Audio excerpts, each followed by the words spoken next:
to the question we have filed relating to the president's profligate, ostentatious, extravagant, and cyberitic travels, which, as you know, we in the NDC caucus in Parliament have raised strong objection about, because it is wasteful, it is totally unconscionable and unpardonable to have a presidential jet which is in pristine condition, to leave the jet, to abandon the jet on the tarmac, and to be renting expensive chartered aircraft. Now, yesterday we heard from we heard from the chairman of the Foreign Affairs Committee claiming that he has advised the National Security Minister not to respond to the question. First of all, we want to make the point very clearly that that statement is an affront to Parliament. It is an undermine of the authority of the Speaker of Parliament. Order 66.1 of our standing orders is very, very clear. And for the avoidance of doubt, I want to read that provision. Order 66.1 provides, Mr. Speaker shall be the sole judge of the admissibility of a question.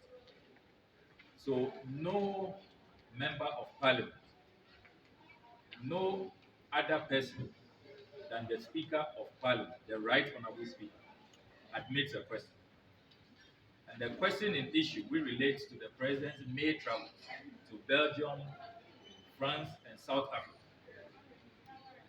It's a question that has been duly admitted by the Speaker. It does not lie in the mouth of the Chairman of the Foreign Affairs Committee to advise the Minister, who only last week was expected to respond to that question. And you know the history. After weeks of government, prevaricating and pussyfooting, the finance minister came and told us that he doesn't have the full, he's not seized with the information on the cost of the travels, and that we should go to the National Security Minister. The National Security Minister was eventually programmed to respond last week. The National Security Minister sent a statement to Parliament, communication to Parliament, that he has had to travel, and so will be seeking another convenient time to come respond. At no point did the National Security Minister indicate that the information on the cost of the President's travel has been classified as top secret, and so he will not respond to the Speaker's summons to come answer our question. So we want to state clearly that the chairman of the Foreign Affairs Committee is totally out of order. He is arrogating to himself powers that he does not have. He must stay clear of the Speaker's authority under Order 66.1. The other point we want to emphasize is that at the time that this government has submitted a budget and is asking the people of this country, who are already under excruciating hardship, who are suffering, the government is demanding more taxes from an already burdened Ghanaian populace. Will you believe it that at this time, where the government is demanding more taxes, this same government is refusing to be accountable to the people? How can you be demanding more taxes from the Ghanaian people and at the same time refusing to account to the people? We must emphasize that we do not see any national security consideration in this matter. The Speaker of Parliament did not see any national security bar which should prevent the executive from responding to the matter relating to the cost of presidential travels. And that is why the question was duly admitted under Order 66.1. The cost of presidential travels is known in every democracy. You just Google the cost of presidential travel of US presidents, and you will see the cost per hour is about $206,000. If you Google the cost of the royal family of the United Kingdom, their air travels, you will see it is rated at about £5,000 an hour. That of the German Chancellor, the French President. It is known by citizens of those countries. It is known by even us who don't live in those jurisdictions and who are not taxpayers in those jurisdictions.